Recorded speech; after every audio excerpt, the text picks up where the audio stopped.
নমস্কার বন্ধুরা, আমি সুনিতা আর চলে এসেছি আপনাদের কাছে আবারও একটি নতুন রান্নার ভিডিও নিয়ে।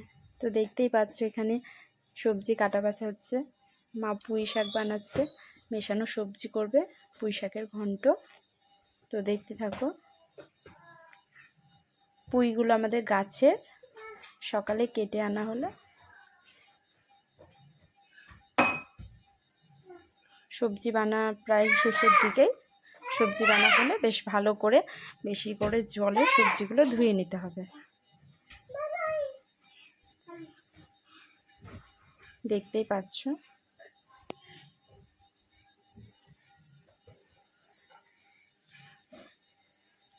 তো সবজি আমাদের কাটা প্রায় কমপ্লিট। ধুয়ে নেব ভালো করে, বেশি করে জলে সবজিটা ধুয়ে নেব।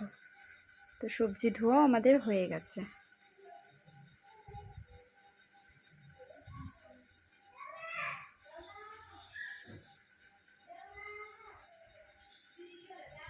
একদিকে উনুন ধরে গেছে, কড়াই বসিয়ে কড়াইতে 5 ফোড়ন, কাঁচা লঙ্কা তেলে দিয়ে পুঁই শাকটি দিয়ে দিতে হবে। তারপর লবণ হলুদ দিয়ে কিছুক্ষণ নাড়তে হবে। খানিকটা জল বেরিয়ে আসলে, জলটা মরে গেলে ওর মধ্যে জিরা আদা বাটা দিয়ে দিতে হবে।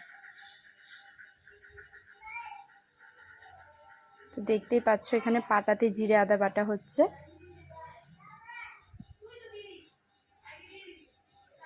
তো আমাদের জিরে আদা বাটা হয়ে গেছে, এবার দিয়ে দিব। খানিকটা জল দিয়ে একটু ঢাকনা দিয়ে ঢেকে দিতে হবে। তাহলে কি হবে, সবজিগুলো ভালোভাবে সিদ্ধ হবে।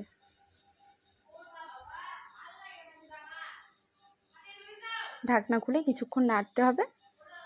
জল একটু টেনে আসলে পরিমাণ মতো চিনি দিয়ে দিতে হবে। তাতে কি হবে, স্বাদ লাগবে, স্বাদটা ভালো আসবে। তো দেখতেই পাচ্ছ বন্ধুরা, কালারটাও খুব সুন্দর এসেছে। সবজিটাও প্রায় হয়ে এসেছে, আর একটু হবে। আবারও ঢাকনা দিয়ে ঢেকে দিব। কিছুক্ষণ নেড়ে জলটা মরে গেলেই তৈরি হয়ে যাবে। তো তোমরা যারা কে কে পুঁইয়ের সবজি খেতে ভালোবাসো আমাকে কমেন্টে বলো। দেখতেই পাচ্ছ কালারটা খুব সুন্দর এসেছে।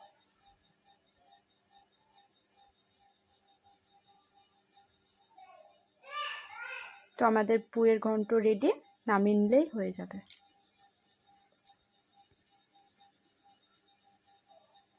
এটি গরম গরম ভাতের সাথেও খুব ভালো লাগবে। অনেকে রুটির সাথেও খেতে পছন্দ করে, মেশানো সবজি দিয়ে রুটি। দেখতেই পাচ্ছ সবজিটা হয়ে গেছে, নামিয়ে নিচ্ছি। এই দেখো কত সুন্দর কালার এসেছে, খুব সুন্দর।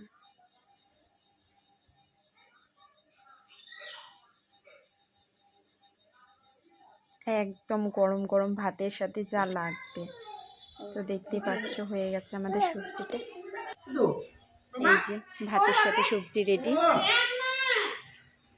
খেতে বসবে সব। তো খেতে বসে গেছে। ভিডিওটি ভালো লাগলে লাইক, কমেন্ট, শেয়ার করে দিও।